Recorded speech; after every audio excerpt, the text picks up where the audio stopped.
welcome back to all dear students. Welcome to Career Planet. We are studying our chapter alcohol, phenol, ether. तो बच्चों alcohol, phenol, ether में आज हमारी third class है. हमने alcohol का क्लासिफिकेशन, वर्गीकरण पढ़ लिया था, नामकरण पढ़ लिया था. नामकरण की सामान्य पद्धति, IUPAC पद्धति हमने डिस्कस कर ली. अब हम आज का स्टार्ट करने वाले हैं. तो बच्चों आज हम पढ़ेंगे अल्कोहल फंक्शनल ग्रुप, फिनॉल का फंक्शनल ग्रुप, ईथर का फंक्शनल ग्रुप. इनमें संकरण, इनमें बॉन्ड पेयर कितने हैं, लोन पेयर कितने हैं, हाइब्रिडाइजेशन क्या है, ज्योमेट्री क्या है, ज्यामिति क्या है ना, बंद लंबाइयाँ कितनी है. और उसके बाद उससे पहले हम पढ़ेंगे अल्कोहल में समावयवता. तो हम चेक करते हैं, शुरू करते हैं अल्कोहल में समावयवता से. तो आप हेडिंग लगाएंगे. लास्ट क्लास से आगे अपना टॉपिक रहेगा बच्चों आइसोमेरिज्म इन अल्कोहल. अल्कोहल में समावयवता.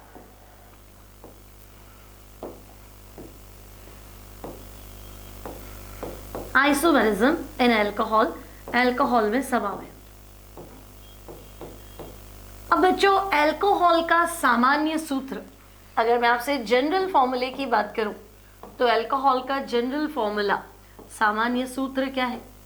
तो हम कहेंगे अल्कोहल फंक्शनल ग्रुप तो OH है और हमारे पास क्या होता है एल्किल, मैथिल, एथिल, प्रोपिल, ऐसे ही होता है. R होता है, R और R के साथ क्या होता है OH. तो बच्चों एल्किल ग्रुप को कैसे लिखते हैं? तो हम एल्किल को लिखते हैं ऐसे CnH2n+1 और अल्कोहल है तो मैं लिख दूं OH. ये एल्किल समूह, ये OH. तो ये अल्कोहल का जनरल फॉर्मूला हो गया. अब हम देखें कि नहीं ऐसे और पैक करके लिखें, दूसरे तरीके से लिखें तो हम ऐसे भी लिख सकते हैं बच्चों CnH2n+2 और ये भी ठीक है, ये भी ठीक है. ये एल्किल है और OH है अल्कोहल और इसने पूरा ही बंद करके लिख दिया इस तरह से कॉम्पैक्ट फॉर्म. अब प्रॉब्लम क्या है कि भाई ये जो फॉर्मूला लिखा है ना हमने, है ना, ये फॉर्मूला बच्चों अल्कोहल का तो है ही, उसमें कोई दो राय नहीं. लेकिन ये का ये फॉर्मूला ईथर का भी. अगर मैं कहूँ ईथर का सामान्य अणुसूत्र लिखो, है ना, तो ईथर का अणुसूत्र यही बैठेगा CnH2n+2. ओ जनरल फॉर्मूला ये. अब तो बच्चों दोनों का फॉर्मूला सेम है लेकिन दोनों का क्रियात्मक समूह तो अलग है ना. अल्कोहल अलग चीज है, ईथर अलग चीज है. तो हम कहेंगे functional group different, molecular formula क्या है सेम, अणुसूत्र समान और क्रियात्मक समूह भिन्न भिन्न. तो अल्कोहल और ईथर माने जाएंगे क्रियात्मक समूह समावयवी. तो आपको बताना है कि भाई अल्कोहल तथा ईथर का अणुसूत्र एक समान है. ठीक है बच्चों, अल्कोहल व ईथर का अणुसूत्र, अल्कोहल व ईथर का अणुसूत्र एक समान है.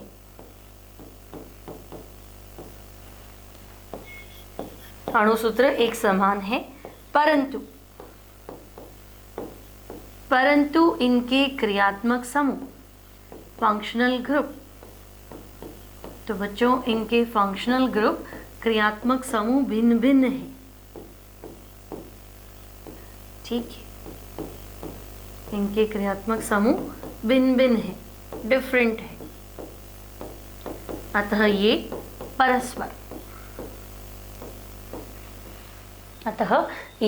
परस्पर क्रियात्मक समूह समावयवी है.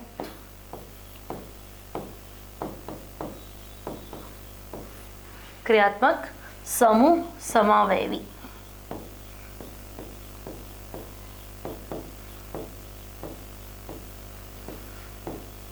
दे आर फंक्शनल ग्रुप आइसोमर्स, क्रियात्मक समूह समावयवी है. अब कैसे? तो देखो मान लो आपके पास एग्जाम में क्वेश्चन आ गया कि भाई अणुसूत्र C3, कार्बन 3 ले लो, हाइड्रोजन 8 C3H8O से संभावित सभी यौगिकों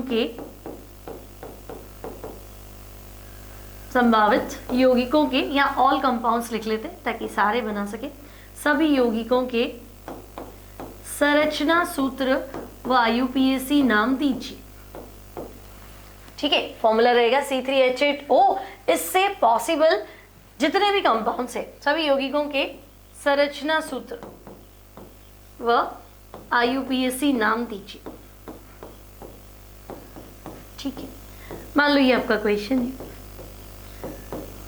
अब बच्चों आपको फॉर्मूला मिला C3H8O, कार्बन 3, हाइड्रोजन दुगने से 2 ज्यादा और ऑक्सीजन। तो हम कहेंगे भाई ये जो फॉर्मूला लाए हम C3H8O है ना, C3H8O ये रिजेंबल कर रहा है इससे CnH2n+2O है ना, ये फॉर्मूला तो इससे मिलता जुलता है। तो बच्चों n की वैल्यू 3 रख दी, हाइड्रोजन 3 दूनी 6 और 2 8 हो गए और ऑक्सीजन। तो हम कहेंगे भाई ये फॉर्मूला तो अल्कोहल का भी था और ये फॉर्मूला तो ईथर का भी था। मतलब अब ले दे के मुझे 3 कार्बन वाले अल्कोहल बनाने पॉसिबल और 3 कार्बन वाला ईथर बना दो जो भी पॉसिबल।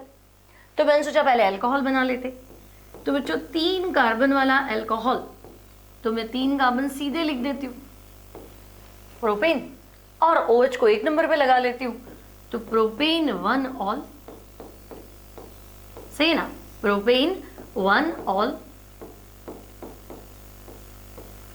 ये क्या हो गया? तो हम कहेंगे प्रोपेन 1 ऑल, इससे पॉसिबल स्ट्रक्चर है, बना दिया मैंने। अब तो अगर मैंने प्रोपेन 1 ऑल बनाया तो मैं प्रोपेन 2 ऑल भी बना सकती हूँ भाई। OH को 2 नंबर पे लगा लो तो प्रोपेन 2 ऑल हो जाएगा। तो देखो CH3 और ये कार्बन 3 वैलेंसी बना रहा है ना हाइड्रोजन ही। तो बच्चों प्रोपेन 1 ऑल और दूसरा तो हम कहेंगे प्रोपेन 2 ऑल। ठीक है भाई, ये भी पॉसिबिलिटी थी, ये भी बना लिया, 1 ऑल भी हो गया, 2 ऑल भी हो गया। अब IUPAC नाम तो हो गया। अब हमने कहा भाई चलो अल्कोहल तो 2 ही बना सकते थे, 3 कार्बन है तो क्या बना सकते हैं, 1 और 2। अब मैंने सोचा ईथर बना लो, क्योंकि उसने कहा तो नहीं कि सारे अल्कोहल ही बनाओ, उसने तो कहा ये फॉर्मूला है, ये अणुसूत्र है, इससे जो भी पॉसिबल लगे सब बना दो। तो मुझे लगा 1 ऑल हो गया, 2 ऑल हो गया, एक बार ईथर बना के चेक कर लेते। तो बच्चों 3 कार्बन वाला ईथर, तो आपको पता है ईथर में ऑक्सीजन होता है सेंटर में, लेफ्ट राइट आपको कार्बन लिखने हैं। तो मैंने यहाँ पे 1 कार्बन लिख दिया CH3 और यहाँ मैं 2 कार्बन लिख देती हूँ CH2 CH3। ठीक है, तो ये तो हो गया एथिल, ये हो गया मैथिल। तो एथिल मैथिल ईथर, लेकिन क्वेश्चन में तो पहले का IUPAC लिखना है तो IUPAC लिख दो। तो आपको पता है ईथर का नामकरण सिखाया था, लंबी श्रृंखला 2 कार्बन की है तो एथिन। अब अगर ये एथिन है तो बाहर क्या छूटा, ऑक्सी, और ऑक्सी के साथ मैथिल, तो मैथ और ऑक्सी, मैथॉक्सी। तो आप इसका नाम लिखेंगे मैथॉक्सी एथिन। तो बच्चों आपके पास हुई टोटल 3 पॉसिबिलिटीज, 3 संरचना सूत्र आपने बना दिए। पहला प्रोपेन 1 ऑल, दूसरा प्रोपेन 2 ऑल और तीसरा तो हम कहेंगे मेथॉक्सी एथेन। ठीक है, अब मुझे एक चीज बताओ कि प्रोपेन 1 ऑल और प्रोपेन 2 ऑल यानी फर्स्ट और सेकंड स्ट्रक्चर में क्या रिलेशन है? ये प्रोपेन 1 ऑल है, ये प्रोपेन 2 ऑल है। तो बच्चों 1 ऑल और 2 ऑल है ना, ऑल की पोजीशन 1 नंबर पे थी, ऑल की पोजीशन 2 नंबर पे है। तो फंक्शनल ग्रुप की स्थिति, पोजीशन बदल गई तो अणुसूत्र समान लेकिन स्थिति भिन्न भिन्न, चाहे वो क्रियात्मक समूह हो चाहे प्रतिस्थापी हो, स्थिति अगर भिन्न भिन्न है तो हम कहेंगे स्थिति समावयवी। तो फर्स्ट और सेकंड का जो रिलेशन है वो है पोजीशन आइसोमर्स, यानी कि बोलेंगे बच्चों आप इसको स्थिति समावयवी। तो फर्स्ट एंड सेकंड हो गए पोजीशन आइसोमर्स, स्थिति समावयवी। अब फर्स्ट और थर्ड का क्या रिलेशन है? तो बच्चों फर्स्ट और थर्ड, तो फर्स्ट तो अल्कोहल है लेकिन थर्ड तो ईथर है ना, ये तो अल्कोहल है और ये ईथर है। तो अगर अणुसूत्र समान है, क्रियात्मक समूह भिन्न भिन्न है, गिन लो यहाँ 3 कार्बन है, 3 2 5 7 और 8 हाइड्रोजन है, यहाँ भी गिन लो 3 2 5 और 8 हाइड्रोजन है, तो C3H8O है। तो अणुसूत्र समान है लेकिन क्रियात्मक समूह भिन्न भिन्न है। तो बच्चों अणुसूत्र समान हो लेकिन क्रियात्मक समूह भिन्न भिन्न हो तो उन्हें बोलते हैं फंक्शनल ग्रुप आइसोमर्स, यानी कि क्रियात्मक समूह समावयवी।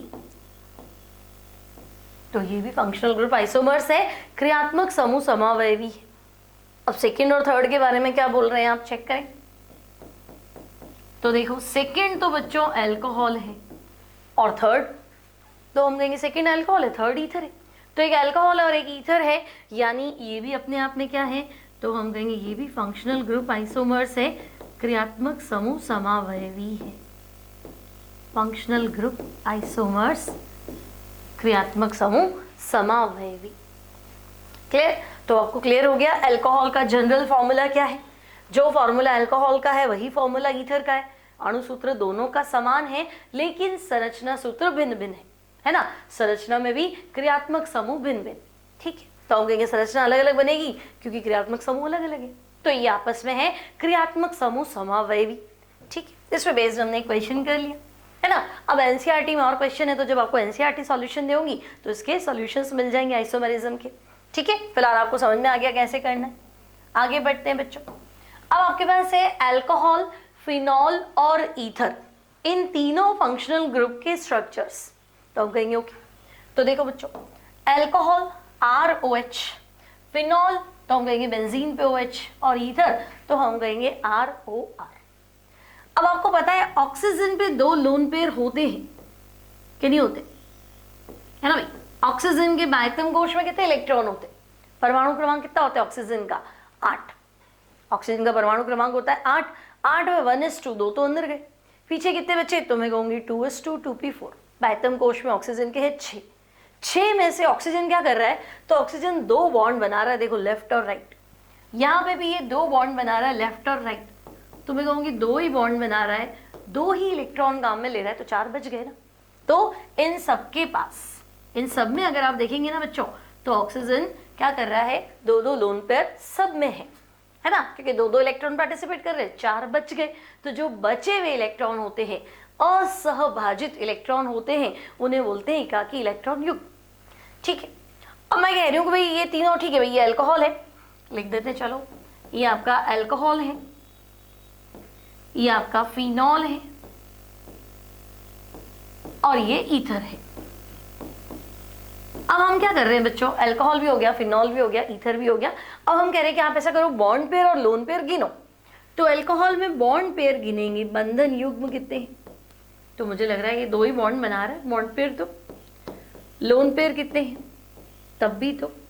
अब bond pair plus lone pair, एकाकी इलेक्ट्रॉन युग्म प्लस बंधन युग्म मिला के क्या होता है? तो हम कहेंगे इन दोनों को मिला के कहते हैं संकरित कक्षकों की संख्या। तो बॉन्ड पेयर 2, लोन पेयर 2, मतलब संकरण में 4 कक्षक भाग लेंगे। अब अगर संकरण में 4 कक्षक भाग लेंगे तो पहला तो S, तो एक S तो काम में लेना है, फिर तो मैं कहूंगी P काम में लेना है, फिर P काम में लेना है, और फिर P काम में लेना है, क्योंकि P में 3 होते हैं ना, और मुझे टोटल 4 चाहिए। तो SPPP मतलब P3। तो आपसे पूछा जाए भाई अल्कोहल में ऑक्सीजन परमाणु कौन सा संकरण दर्शा रहा है, तो आपको लिखना है sp3।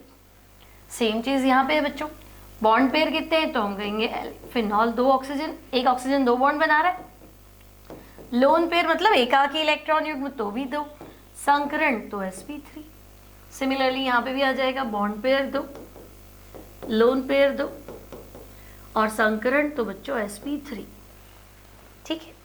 अब ये शेप कौन सा है देखो, तो क्या ये तुम्हें उल्टा V दिख रहा है क्या? है ना, ये शेप कैसा है? तो हम कहेंगे तो ज्यामिति उल्टा V है, ठीक है। तो आपको बताना है कि इनकी ज्यामिति इन्वर्टेड V शेप, उल्टे V आकार की ज्यामिति, ठीक है। यहां फिर इसे बोलते बच्चों बेंट, यानी कि कोणीय, ठीक है। सेम चीज यहां आएगी बच्चों, उल्टे V आकार की ज्यामिति, या फिर हम बोलेंगे बेंट। सेम चीज यहां पे भी आएगी, है ना, बेंट लिख देती हूं मैं, बेंट शेप, ठीक है। अब थोड़े एंगल का हमें ध्यान रखना भाई, sp3 संकरण है तो एंगल होता है 109 डिग्री 28 मिनट, लेकिन वो तो तब होता है ना तो बिल्कुल सिंपल कार्बन वाली बात होती है, किसी तरह का लोन पेयर नहीं होता है। लेकिन यहाँ लोन पेयर तो है ना, तो हम कहेंगे हाँ भाई इन दोनों में रिपल्शन होगा, लोन पेयर में रिपल्शन होगा, तो ये यूं फैल जाएंगे। ऑक्सीजन है, ऑक्सीजन के ऊपर क्या है? एक लोन पेयर और दूसरा लोन पेयर, है ना, तो लोन पेयर में क्या होगा? रिपल्शन, तो ये फैल जाएंगे। तो अगर ये फैल जाएंगे तो ये थोड़ा अंदर आ जाएगा। तो अगर आपसे पूछे कि भाई अल्कोहल में बॉन्ड एंगल कितना है, तो आपको बताना है अल्कोहल में बंद कोण है 109 से थोड़ा ही कम होता है, तो हम कहेंगे 108.9 डिग्री, ठीक है।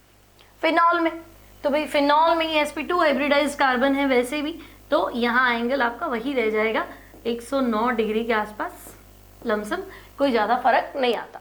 इसमें 108.9 और वहाँ हो जाएगा 109, ठीक है। लेकिन ईथर में, तो बच्चों ईथर में ये एल्किल समूह कौन सा है इस पे भी डिपेंड करेगा। अब एल्किल समूह पे क्यों डिपेंड करेगा, तो मुझे एक चीज बताओ, मान लो आपके पास इस तरह का शेप है ना, ये हो गया आपका आर, ये हो गया आर और यहाँ ऑक्सीजन, तो हम कहेंगे आर ओ आर। अब बच्चों ये हाइड्रोजन होता ना तो कोई लड़ाई नहीं होती, हाइड्रोजन छोटा एलिमेंट है, उसको जगह नहीं चाहिए ज़्यादा, स्मॉलेस्ट एलिमेंट है। लेकिन आप कह रहे हो नहीं मैथिल, तो भाई मैथिल मतलब एक कार्बन और 3 हाइड्रोजन, इसको जगह चाहिए और इसको भी जगह चाहिए, तो जगह के चक्कर में क्या होगा, जगह तो है जितनी है, आपको एक ग्रुप लगाना है, यहाँ पे भी ग्रुप लगाना है, तो इनमें प्रतिकर्षण होगा, लड़ाई होगी कि भाई स्पेस नहीं, तो ये थोड़ा बाहर जाएगा, ये थोड़ा बाहर जाएगा। अब अगर मैं कहूँगी यार तो चलो मैथिल एथिल होता तो बच्चों एथिल होता तो इसको और जगह चाहिए, तो और जगह मतलब खिसकेगा कहाँ, बाहर की तरफ, तो ये बाहर खिसकेगा और ये भी बाहर खिसकेगा। तो जैसे जैसे ये एल्किल समूह का आकार बढ़ता है, इनको स्पेस चाहिए, इनमें प्रतिकर्षण होता है, तो ये बाहर की तरफ शिफ्ट होता है ना, और एंगल जो है वो बढ़ता है। तो अगर मैं मैथिल लगा दूं बच्चों तो 110 आएगा, लेकिन मैं एथिल लगा दूं तो 111 आएगा, है ना। प्रोपिल ब्यूटिल लगाऊं तो थोड़ा थोड़ा एंगल बढ़ता रहेगा। तो इस चीज को हम बोलते हैं बॉन्ड पेयर रिपल्शन। वापस एक्सप्लेन करते हैं इसको नेक्स्ट स्लाइड पे। तो ईथर के अंदर अगर आपसे एंगल पूछ ले तो हम कहेंगे 110 से तो ऊपर ही रहेगा, ठीक है, कारण बंधन युग्म प्रतिकर्षण। तो वापस बना लेते चलो। तो देखो आपके पास पहले हमने दिया मैथिल अल्कोहल, तो मैथिल अल्कोहल में आपसे पूछेगा कि कार्बन ऑक्सीजन बॉन्ड लेंथ बताओ, तो कार्बन तो आपका sp3 संकरण है, तो यहाँ बंध लंबाई है 142 पिकोमीटर, और ऑक्सीजन में आपका sp3 हाइब्रिडाइज्ड है, तो यहाँ बॉन्ड लेंथ है 96 पिकोमीटर। और अगर एंगल की बात करें तो हमने अभी पढ़ा था, एंगल यहाँ पे है 108.9 डिग्री, ठीक है। लेकिन बच्चों जब मैं फिनॉल की बात करूं तो फिनॉल में ये जो कार्बन है ना, ये कार्बन sp2 संकरित है ना, तो sp2 संकरित होने से क्या हो गया, बंध लंबाई थोड़ी छोटी हो जाएगी। और वैसे भी आप देखेंगे कि ये ऑक्सीजन जो है, आगे आने वाली क्लासेस में हम पढ़ेंगे, ये ऑक्सीजन जो है यहाँ अनुनाद में चला जाएगा, तो यहाँ डबल बॉन्ड कैरेक्टर आ जाएगा, कार्बन और ऑक्सीजन के बीच में क्या आएगा, डबल बॉन्ड कैरेक्टर आ जाएगा, बंध लंबाई छोटी हो जाएगी। तो हम कहेंगे भाई अगर बॉन्ड लेंथ छोटी हो गई तो यहाँ कितनी थी, तो 142, लेकिन यहाँ छोटी हो जाएगी तो ये हो जाएगी कितनी, तो हम कहेंगे 136 पिकोमीटर। मैथेनॉल बनाया है, बॉन्ड लेंथ कितनी है 142, वहाँ कितनी है बच्चों 136 पिकोमीटर। लेकिन एंगल में ऐसा कोई प्रॉब्लम नहीं है, एंगल तो हमारा वही है 109 डिग्री, ठीक है। संकरण पूछे तो आपको वही बताना है, संकरण तो sp3 संकरित है ना, ऑक्सीजन का संकरण, यहाँ पे भी 2 लोन पेयर है, और संकरण क्या है, तो sp3 संकरण है, ठीक है। अब ईथर में क्या प्रॉब्लम है, तो हम कहेंगे भाई ईथर में बॉन्ड लेंथ तो ज़्यादा कोई चेंज नहीं है, 141 पिकोमीटर है, लेकिन यहाँ बंधन युग्म प्रतिकर्षण है। ईथर में बॉन्ड एंगल की वजह बताएं तो हम कहेंगे यहाँ बॉन्ड पेयर बंधन युग्म, ठीक है। सबसे बड़ा रिपल्शन, सबसे ज्यादा रिपल्शन तो लोन पेयर होता है, सबसे छोटा रिपल्शन होता है बंधन युग्म प्रतिकर्षण। लेकिन इस चक्कर में बच्चों बॉन्ड एंगल बढ़ जाता है, समझे ना, ये दोनों भागेंगे एक दूसरे से दूर, तो यहाँ एंगल आपका 111.7, अगर डाई मैथिल ईथर है तो 111.7 डिग्री, थोड़ा थोड़ा बढ़ता है, उसके बाद एथिल है तो और बढ़ेगा, प्रोपिल है तो और बढ़ेगा। तो आपको लिखना है बंधन युग्म प्रतिकर्षण के कारण बंध कोण बढ़ जाता है, बॉन्ड एंगल इंक्रीजेस, ठीक है। बंधन युग्म प्रतिकर्षण के कारण बॉन्ड एंगल बढ़ जाता है। तो बच्चों ईथर में बॉन्ड एंगल आ जाएगा 111.7 डिग्री, ठीक है, यहाँ तक कोई दिक्कत नहीं। तो ये हो गया हमारे पास अल्कोहल, फिनॉल और ईथर फंक्शनल ग्रुप का स्ट्रक्चर, ठीक है। आप ऐसा भी लिख सकते हैं, ईथर में जैसे जैसे एल्किल समूह का आकार बढ़ता है, ईथर में जैसे जैसे एल्किल समूह का आकार बढ़ता है, ठीक है, as size of alkyl group increases in ether, alkyl समूह का आकार बढ़ता है, बंध कोण बढ़ता है।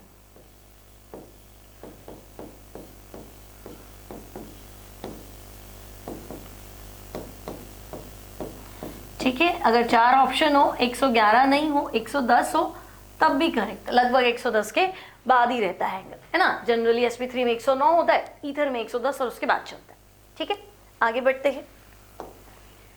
तो बच्चों नेक्स्ट टॉपिक है आपके पास अल्कोहल बनाने की विधियां। और अल्कोहल बनाने की विधियों में पहला है तुम्हारे पास एल्कीन द्वारा। और एल्कीन, तो एल्कीन से अल्कोहल बनाएंगे तो 2 मेथड है, या तो डायरेक्ट जल योजन कर दे एल्कीन का जल योजन, या फिर आप क्या करें तो आप कर दे हाइड्रोबोरेशन। हालांकि ऑक्सीमर्क्यूरेशन, डीमर्क्यूरेशन, लेकिन वो एनसीईआरटी में है नहीं, यहाँ हम स्ट्रिक्टली एनसीईआरटी फॉलो कर रहे हैं, तो यहाँ हम 2 मेथड पढ़ेंगे। तो अल्कोहल बनाने की विधियां, तो हम कहेंगे ठीक है एल्कीन से बना दो। एल्कीन से कैसे बनाओगे भाई, एल्कीन में पानी मिला दो। ठीक है, अब पानी डायरेक्ट तो मिलाएंगे नहीं, है ना, तो अम्ल उत्प्रेरित। अब देखो मैंने लिख दिया एल्कीन, आपको एल्कीन में क्या मिलाना है, तो हम कहेंगे वाटर ऐड करना है, H+OH मीन्स, ठीक है, माध्यम अम्लीय, क्योंकि अभिक्रिया की क्रियाविधि पढ़ेंगे ना, रिएक्शन शुरू करने के लिए प्रोटॉन की आवश्यकता है, तो H+ लिख दो, या तनु H2SO4 लिख दो। अब तो बच्चों ये तो सिंपल एल्कीन है, इधर भी डबल बॉन्ड के बाद एक कार्बन और एक कार्बन, तो एक कार्बन पे तो जाएगा H, दूसरे कार्बन पे आएगा OH, और द्विबंध जो है वो कन्वर्ट हो जाएगा सिंगल बॉन्ड। डबल बॉन्ड आपका सिंगल बॉन्ड में कन्वर्ट हो जाएगा, है ना। एक पाई टूटेगा तो 2 सिग्मा बनेंगे, सीधी बात है। तो ये H और यहाँ हो जाएगा OH, एक पाई टूटेगा 2 सिग्मा बनेंगे, तो ये हो गया अल्कोहल। ठीक है, मान लो बच्चों मैंने कहा एथीन ले लीजिए आप, तो CH2 double bond CH2, ethene में वाटर मिला दो।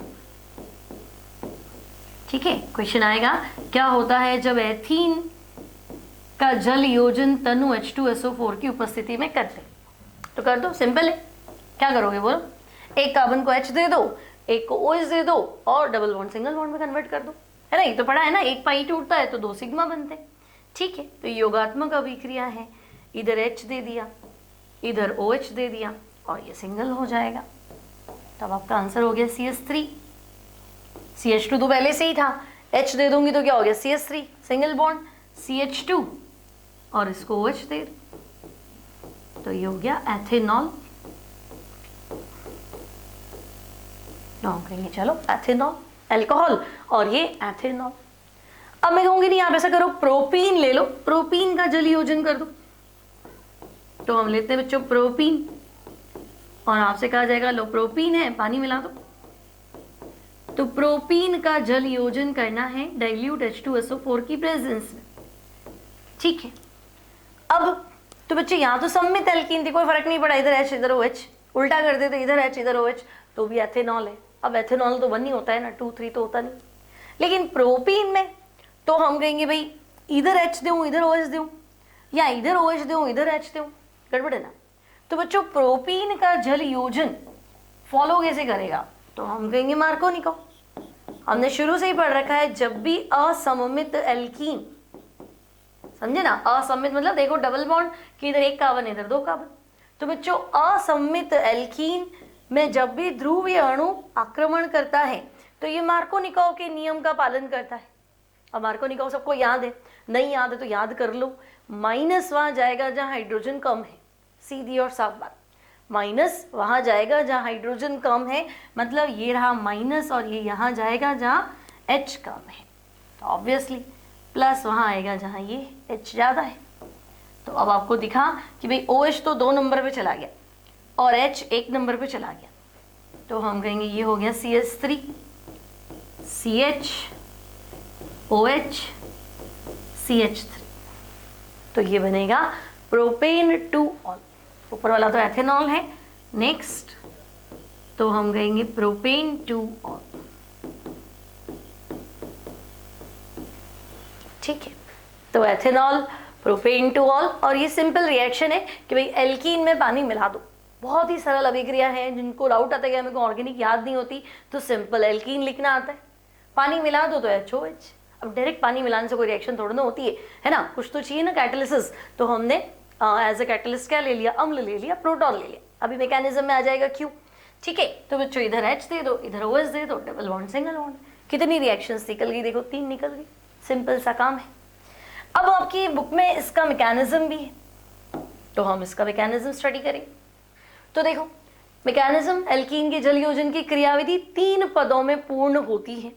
तो बच्चों पहला पद क्या है, तो देखो एल्कीन पर इलेक्ट्रॉन स्नेही, इलेक्ट्रॉन स्नेही कौन है, तो लिखा है हमने H3O+ हाइड्रोनियम आयन के आक्रमण द्वारा एल्कीन का प्रोटोनीकरण व कार्ब धन आयन का निर्माण।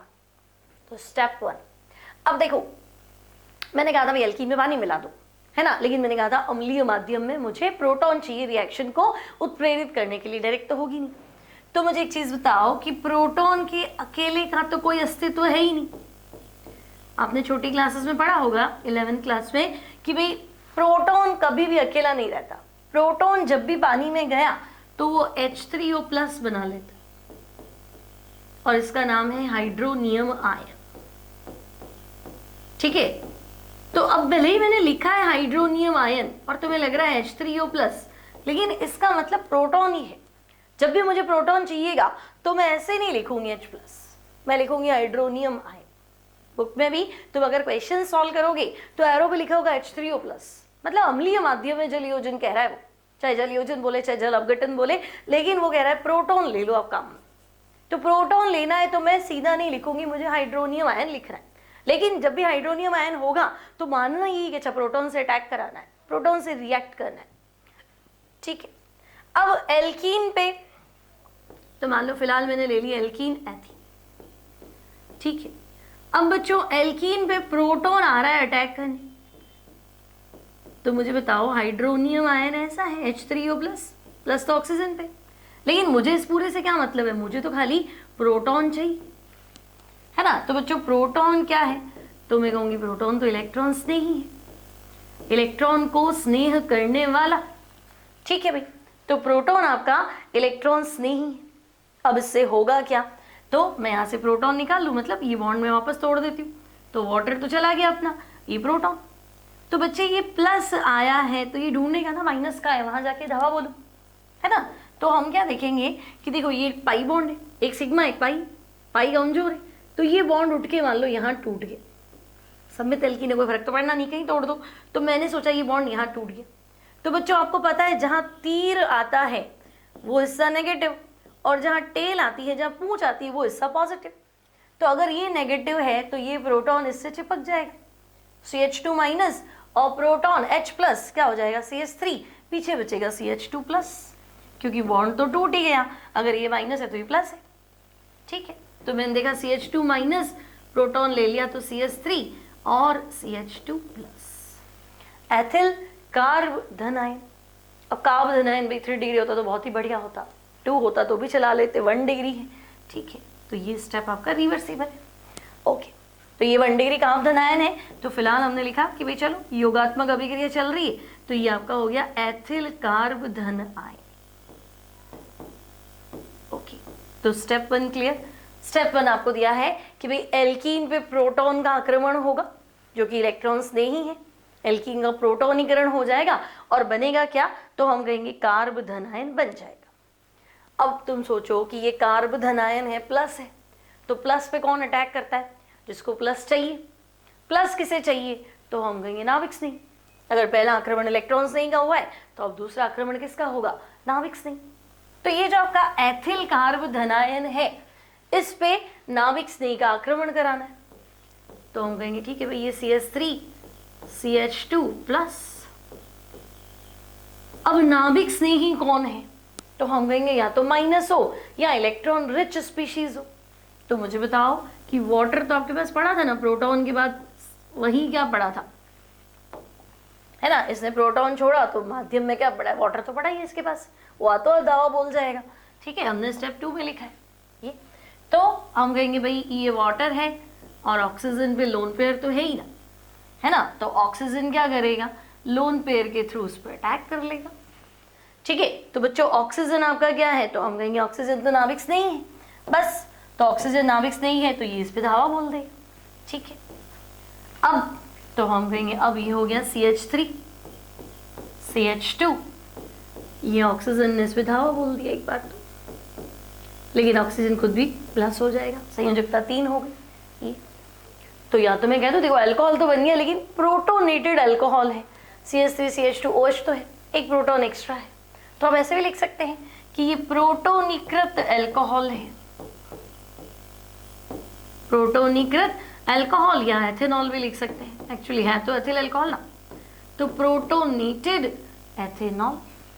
ओके, अब क्या करना चाहिए, स्टेप 2 तो आपका कंप्लीट हो गया, तो हम कहेंगे भाई प्रोटोनेटेड है ना, प्रोटॉन निकाल लो, अल्कोहल तो तैयार ही है, तो हम चलते हैं स्टेप 3 में। तो देखो स्टेप 3 में ये क्या कह रहा है, तो हम कहेंगे देखो प्रोटोनेटेड अल्कोहल था, प्रोटोनीकृत अल्कोहल। ओके, अब अगर इसमें से प्रोटॉन निकाल दिया जाए बच्चों, है ना, अगर मैं ये बॉन्ड यहाँ स्प्लिट कर दूं तो ये नेगेटिव और प्रोटॉन निकल जाएगा, और प्रोटॉन निकलना ही चाहिए क्योंकि अभिक्रिया प्रारंभ में स्टेप 1 था ना, तो हमने प्रोटॉन लिया था, किसका प्रोटॉन था, तो हम कहेंगे अम्ल का था, H3O+ से शुरू की थी रिएक्शन। देखो स्टेप 1 में आओ, है ना, स्टेप 1 देखो, तुमने क्या किया था, वाटर पे प्रोटॉन जोड़ा, तो प्रोटॉन आया कहाँ से, तो हमने कहा भाई अम्ल लिया है ना, अम्ल से आ गया होगा, तो अभिक्रिया के बाद में अम्ल तो एज इट इज रहेगा, तो पता उत्प्रेरक अभिक्रिया के दौरान एज इट इज रहता है, वो भाग नहीं लेता है ना, ठीक है, आपको हेल्प कर दिया, आपको शुरू में प्रोटॉन चाहिए था, प्रोटॉन दे दिया, आपको इलेक्ट्रॉन्स नहीं मिल गया, ओके, फिर आपने वाटर ले लिया, वो भी ठीक है, लेकिन उसका प्रोटॉन वापस तो लौटाओ, तो हम कहेंगे ओके। तो प्रोटोनेटेड अल्कोहल में से क्या हुआ, प्रोटॉन वापस निकालो, तो ये बंद यहाँ टूट जाएगा, ये प्रोटॉन निकल गया, तो अब तो हम कहेंगे CH3CH2, ऑक्सीजन पहले से ही प्लस था, लेकिन अब ये 2 इलेक्ट्रॉन उठ के किस पे आए, तो हम कहेंगे 2 इलेक्ट्रॉन उठ के ऑक्सीजन के ऊपर है, तो अब ये माइनस, तो बच्चे जो पहले से प्लस था अब माइनस मतलब न्यूट्रल, तो मैंने न्यूट्रल बना दिया, 2 लोन पेयर बना दो, ठीक है, तो ये बन गया आपका एथेनॉल, और ये स्टेबल है तो फॉरवर्ड डायरेक्शन में रिएक्शन चलेगी। तो ये है बच्चों एल्कीन के जल योजन की क्रियाविधि। क्लियर, आपने अल्कोहल बनाना है, कैसे, तो हम कहेंगे एल्कीन से, तो तुम कहोगे 2 तरीके, या तो एल्कीन में पानी मिलाऊं या फिर एल्कीन का हाइड्रोबोरेशन करूं। तो एल्कीन में पानी मिला दो, simple CH2 double bond CH2, water लिख दो, एरो पे तनु H2SO4 लिख दो, अल्कोहल तैयार। अब एथीन नहीं है, प्रोपीन है, तो मार्कोनिकॉव लगा दो। सेकेंड जो मेथड है बच्चों वो है हाइड्रोबोरेशन। आपको बनाना तो क्या है, अल्कोहल बनाना है, लेकिन इस बार बनाना है एल्कीन के हाइड्रोबोरोनीकरण द्वारा, ठीक है। तो देखो एल्कीन की क्रिया आपको करानी है डाइबोरेन, एक्चुअली हमारा कंपाउंड तो है BH3 बोरॉन हाइड्राइड, ठीक है, लेकिन ये द्विलक के रूप में रहता है, तो हम कहेंगे ओके भाई B2H6, तो द्विलक के रूप में जब अभिक्रिया होगी तो वापस BH3 हो जाएगा, लेकिन रहता है जब लेओगे बॉटल में तो B2H6 है ना, इसलिए तो हम कहेंगे ठीक है भाई, जब एल्कीन की क्रिया हम करा रहे हैं डाइबोरेन से, तो पहले एक इंटरमीडिएट बनेगा, एक योगात्मक उत्पाद बनेगा जो है ट्राई एल्किल बोरेन, जिसका हम जलीय NaOH की उपस्थिति में हाइड्रोजन पेरोक्साइड द्वारा ऑक्सीकरण करेंगे, तो आपका आंसर है अल्कोहल। अब ध्यान से देखो, मान लो मैंने तुम्हें कहा एथीन ले लो, तो तुम कहोगे लो एथीन, एथीन की क्रिया बोरोन हाइड्राइड से कराओ BH3, तो बच्चों BH3 मतलब H और BH2, तो यहाँ तो सिंपल है ना, एक कार्बन को तुम H दे दो और दूसरा कार्बन किससे कनेक्ट हो जाएगा, BH2 से, डबल बॉन्ड सिंगल बॉन्ड, लेकिन BH2 है, ये दूसरा हाइड्रोजन भी छोड़ सकता है और फिर ये तीसरा हाइड्रोजन भी छोड़ सकता है, तो मुझे इस रिएक्शन को 3 बार लिखना पड़ेगा, तो मैं थोड़ा शॉर्ट में चलती हूँ, मैं ऐसे नहीं लिखेंगे हम, थोड़ा शॉर्ट में लेते हैं भी। एथीन ले लिए, एथीन की अभिक्रिया कराई मान लो बोरॉन हाइड्राइड से या डाइबोरेन से, तो आपको पता है रिएक्शन के टाइम ये BH3 बनाए, ओके। अब बच्चों ये बोरोन 3 हाइड्रोजन छोड़ सकता है ना, पहली बार में तो 1 छोड़ेगा, दूसरी बार में दूसरा, तीसरी बार में तीसरा, और बोरोन हाइड्राइड कहीं ना कहीं हाइड्रोजन की विद्युत ऋणता बोरोन से तो ज्यादा ही है, ठीक है, तो हम कहेंगे चलो ये, और एल्कीन मैंने 3 बार ले लिया, मैंने ले लिया ये एथीन 3 टाइम्स, ठीक है। अब क्या होगा, तो बच्चों जब आप इसकी रिएक्शन कराएंगे तो ये हाइड्रोजन इधर सेंड करेंगे, ये हाइड्रोजन इधर सेंड करेंगे और ये हाइड्रोजन इधर सेंड करेंगे, तीनों CH2 कन्वर्ट हो जाएंगे CH3 में, डबल बॉन्ड कन्वर्ट हो जाएगा सिंगल बॉन्ड में, फिर तीनों CH2 से आप बोरॉन को कनेक्ट करेंगे। तो हम कहेंगे ओके भाई, ये CH3 हो गया, ये भी CH3 है, ये भी CH3 है, फिर तो ये CH2 है, ये CH2 है और ये CH2, और ये कनेक्ट हो जाएगा बच्चों बोरॉन से। ठीक है, तो देखो ये बना आपका ट्राई एथिल बोरेट, है ना, एथिल एथिल एथिल, तो हम कहेंगे ये बन गया ट्राई एथिल बोरेन। ठीक है, अब बच्चों ये जो है आपका ट्राई एथिल बोरेन, इसका आपको हाइड्रोजन पेरोक्साइड की प्रेजेंस में क्या करना है, ऑक्सीडेशन, यानी अब आप ले लो H2O2,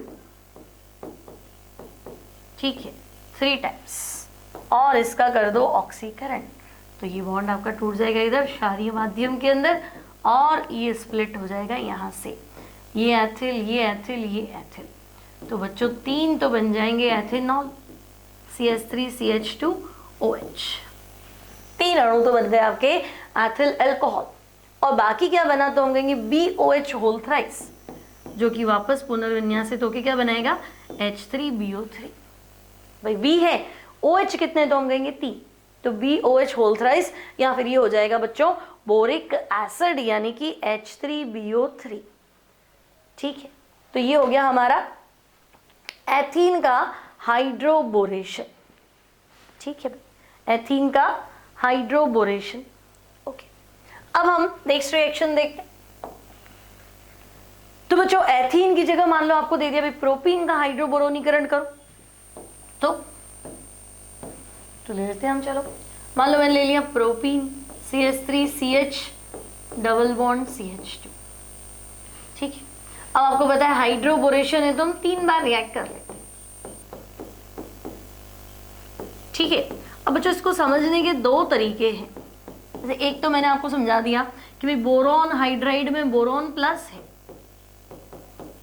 है ना, बोरॉन की विद्युत ऋणता इतनी ज्यादा नहीं है जितनी हाइड्रोजन की, और हाइड्रोजन माइनस है, तो आप सीधा मार्कोनिकॉफ लगाओ और अभिक्रिया को संपन्न करो। मतलब तो हम कहेंगे देखो भाई ये हाइड्रोजन इधर आया, ये हाइड्रोजन इधर आया, ये हाइड्रोजन इधर आया, क्योंकि मार्कोनिकॉफ तो यही कहता है माइनस वहां जाएगा जहाँ हाइड्रोजन कम है, तो इधर सब जगह हाइड्रोजन दे दो। ये सारे डबल बॉन्ड सिंगल बॉन्ड में कन्वर्ट हो गए, और ये CH2 3, ये तीनों के तीनों बोरॉन से कनेक्ट हो जाएंगे, क्योंकि अगर ये अपने हाइड्रोजन को 3 बार छोड़ेगा तो बाकी संयोजकता तो 3 पूरी करेगा ना। ठीक है, तो हम कहेंगे हमने बना दिया इस तरह से CH3 CH2 CH2, इसको H दे दिया, ये कनेक्ट हो जाएगा बोरॉन से, तो ऐसा तो 3 बार हो जाएगा CH3 CH2 CH2। ठीक है, और CH3 CH2 CH2, तो बच्चों ये 3 बार हो गया प्रोपिल, तो यहाँ नाम हो जाएगा ट्राई प्रोपिल या प्रोपाइल बोरेट। अब आपको इसका ऑक्सीकरण करना है। ठीक है, इसका ऑक्सीकरण करना है NaOH की प्रेजेंस में। ओके, तो हम ले लेते हैं यहाँ क्षारीय माध्यम, इसको ऑक्सीडाइज कर लो, तो ये तीनों बॉन्ड स्प्लिट हो जाएंगे, 3 OH इधर आएंगे एक एक करके, और 3 OH बोरॉन पे लगा लो। ठीक है, तो हम कहेंगे अगर मैं OH लगा लूं तो ये हो जाएगा CH3 CH2 CH2OH, propane 1 all, 3 times है तो प्रोपेन 1 ऑल के 3 अणु या 3 मोल प्रोपेनॉल। ठीक है, और प्लस तो बच्चों ये बना बोरॉन, और इससे 3 OH कनेक्ट कर दो। ठीक है, और ये पुनर्विन्यासित हो जाएगा, तो ये बनेगा H3BO3, यानी कि बोरिक एसिड। तो एक तो बनेगा प्रोपेनॉल और दूसरा साथ में साइड प्रोडक्ट बनेगा बोरिक एसिड। तो आपको समझ में आया कि अगर आपने एल्कीन का हाइड्रोबोरेशन किया है ना, तो आंसर अल्कोहल है।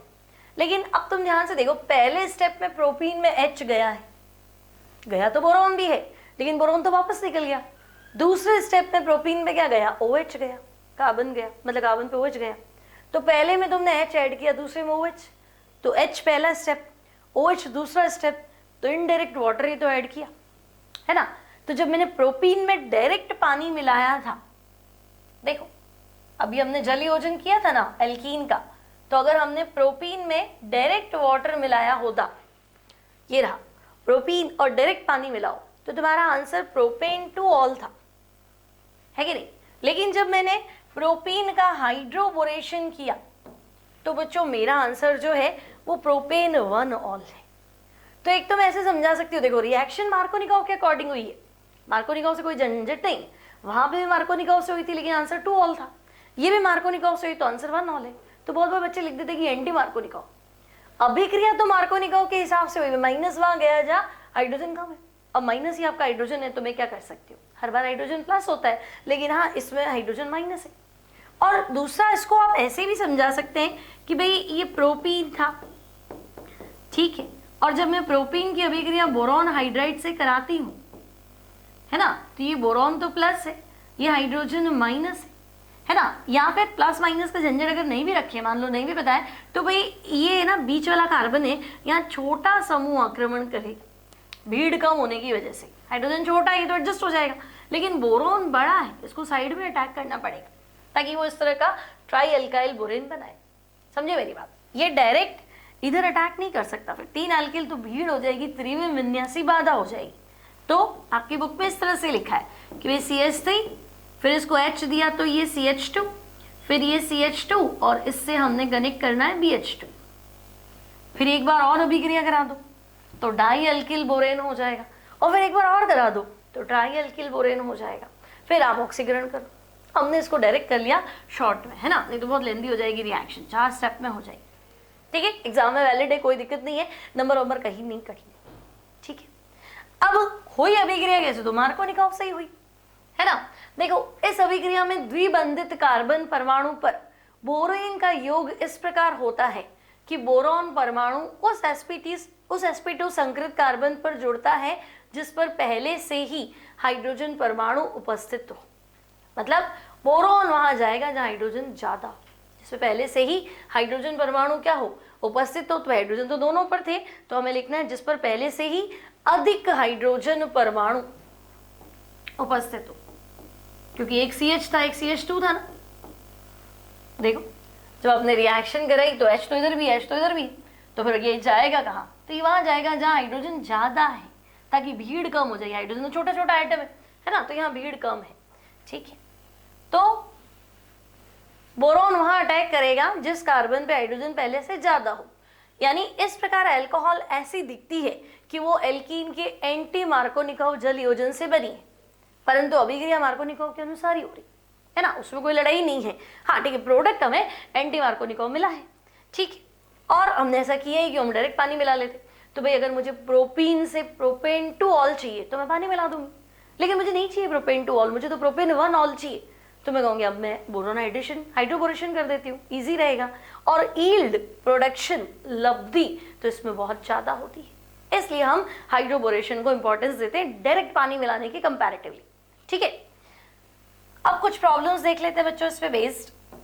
अगर एग्जाम में आपको ऐसा कुछ दिया है कि भाई हमारे पास प्रोपीन है, प्रोपेन टू ऑल चाहिए, है ना, तो यहाँ मान लो आपको A चाहिए, यहाँ क्या ले, और प्रोपीन है प्रोपेन 1 ऑल चाहिए, तो यहाँ क्या ले। तो बच्चों अब देखो, है तो एल्कीन, अल्कोहल चाहिए, तो हमें बड़ा अल्कोहल बनाना है, तो एल्कीन से 2 तरीके हैं बनाने के, या तो पानी मिला दो जल योजन, या फिर हाइड्रोबोरेशन। तो अगर मुझे एग्जैक्ट मार्कोनिकोव के अनुसार उत्पाद चाहिए, है ना, अगर मैं इसमें पानी मिलाऊं तो मुझे पता है कि भाई OH माइनस वहां जाएगा जहां हाइड्रोजन कम है, और H प्लस वहां जाएगा जहां हाइड्रोजन ज्यादा है। यानी मुझे प्रोपेन टू ऑल मिल जाएगा डायरेक्ट वाटर मिलाने पे, ठीक है। तो मैं कहूंगी अगर मुझे प्रोपीन से प्रोपेन टू ऑल चाहिए तो मैं करूंगी इसका जल योजन, यानी सीधा पानी मिलाऊंगी, लेकिन अम्ल उत्प्रेरित जल योजन, यानी मुझे लेना पड़ेगा तनु H2SO4, ठीक है। अब मैं पानी तो मिलाना चाहती हूँ लेकिन मुझे मार्कोनिकोव नहीं चाहिए, एंटी मार्कोनिकोव प्रोडक्ट चाहिए, तो मैं कहूंगी डायरेक्ट पानी मिलाने से तो नहीं आएगा, एंटी मार्कोनिकोव उत्पाद के लिए मुझे करना पड़ेगा हाइड्रोबोरेशन। तो आपको लिखना है B, तो आप लिखेंगे B, यहाँ पे हो जाएगा B2H। तो क्लियर स्टूडेंट्स, अगर आपको प्रोपेन टू ऑल बनाना है तो आप जल योजन करेंगे अम्ल उत्प्रेरित, और अगर आपको प्रोपेन 1 बनाना है तो आप करेंगे हाइड्रोबोरेशन H2O2 और माध्यम रहेगा क्षारीय OH-। ठीक है, तो ये आपको चेक करना पड़ेगा। अब बच्चों एक क्वेश्चन कर लेते हैं इस पे बेस्ड। मान लो आपको एक रिएक्शन दे रखी है, देखो प्रोपीन की अभिक्रिया करानी है HBr, लेकिन बच्चों यहाँ पेरोक्साइड है। ठीक है, तो प्रोपीन की अभिक्रिया HBr से हम करा लेते मार्कोनिकॉव नियम के अनुसार, लेकिन ये तो पेरोक्साइड है, तो पेरोक्साइड आते ही तुम्हें दिमाग लगाना है कि ओहो मार्कोनिकॉव नहीं है भाई, एंटी मार्कोनिकॉव है। तो मैंने लिया प्रोपीन, अभिक्रिया कराई HBr से। अब एंटी मार्कोनिकॉव है मतलब Br वहां जाएगा जहां हाइड्रोजन ज्यादा है ना, और H यहाँ जाएगा जहां हाइड्रोजन कम है, क्योंकि ROO का मतलब होता है बच्चों पेरोक्साइड, तो ये है पेरोक्साइड। ठीक है, तो इस बार आपका आंसर हो गया CH3 CH2 CH2Br, तो ये आ गया आपके पास A। अब आपको क्या करना है, तो बच्चों A की अभिक्रिया जलीय KOH से करनी है। ठीक है, एक्वस KOH, तो दिख ही रहा है क्या बाहर जाएगा, तो हम कहेंगे KBr एलिमिनेट हो जाएगा और हमारा आंसर हो जाएगा प्रोपेन 1 ऑल, तो CH3 CH2 CH2OH, propane 1 all. अब आपको कहा कि नहीं प्रोपेन 1 ऑल की अभिक्रिया PCl5 से करो। ठीक है, तो बच्चों PCl5 से रिएक्शन सिखा रखी है, आप ऐसे लिखेंगे PCl3 Cl और Cl, तो ये आपका HCl गया, यहाँ से POCl3 गया, तो यहाँ आपको मिला प्रोपिल क्लोराइड, या आप और अच्छे से बताएंगे नॉर्मल प्रोपिल क्लोराइड या 1 क्लोरोप्रोपेन। अब आपको दे दिया NaI और एसीटोन। अच्छा ये A है, PCl5 से रिएक्ट एक्वस KOH से रिएक्ट कराया तो ये B हो गया, PCl5 से रिएक्ट कराते ही ये C हो गया। अब NaI, तो कुछ याद आया, NaI एसीटोन, ये आपकी है फिंकेलस्टाइन अभिक्रिया।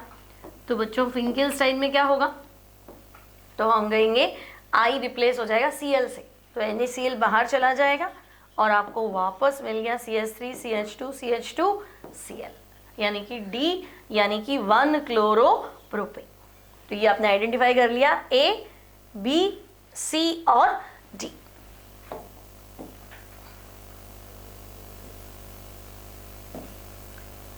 ओके ठीक है बच्चों, तो ये क्वेश्चन था हमारा। देखो ये क्वेश्चन जो था इसमें कुछ पॉइंट्स तो है, वो है हमारे हेलो एल्केन के, है ना, इवन सारे ही मैं कह दूं हेलो एल्केन के पॉइंट्स है, और आपको मैच कर रहा है किसमें, अल्कोहल। तो ये रिएक्शन आप अल्कोहल में भी पढ़ेंगे, हेलो एल्केन में भी पढ़ ली, है ना। तो आपको इस तरह से आइडेंटिफाई करना आना चाहिए, इससे क्या होगा, आपको सारी रिएक्शंस जो है वो टर्म टू टर्म याद होती जाएंगी कि अच्छा हाँ ऐसा कुछ पढ़ा था और यूज भी हो गया। ठीक है, तो यहाँ हो गया हमारा कंप्लीट आज की क्लास, जिसमें हमने पढ़ लिया अल्कोहल प्रिपरेशन फ्रॉम एल्कीन। आप चाहे तो एल्कीन में वाटर ऐड करके अल्कोहल बना सकते हैं, आप चाहे तो एल्कीन का हाइड्रोबोरेशन करके भी अल्कोहल प्रिपरेशन कर सकते हैं। मिलते हैं अगली क्लास में अल्कोहल बनाने के अदर मेथड्स के साथ। Till then keep studying, keep practising.